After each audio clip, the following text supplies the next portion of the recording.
Mode sumo. Yung mga kaibigan ko light. Marina Bay Sands. So, pupunta na tayo. Papunta dun sa flyer. So, dun kasi yun, mga kaibigan. So, nandito tayo sa baba. So, yun yung Apple.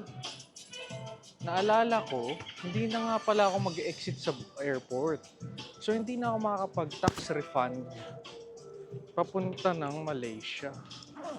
So, kailangan kong tawagan si Daddy. Yan mga kaibigan. Damn! Fuck! Fuck that shit. Napakalupit dito. So, kung hindi ko alam kung nakikita niyo pa ako.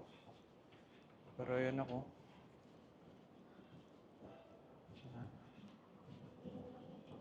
So, doon na tayo akit sa isang ending doon. So, yun yung background. Boy, napakalupit oh. Yan, sir. Saan na to? Si Daddy. So, yun mga kaibigan. Message ko lang si Daddy na hindi na ako makakabili. Grabe. No, no, no.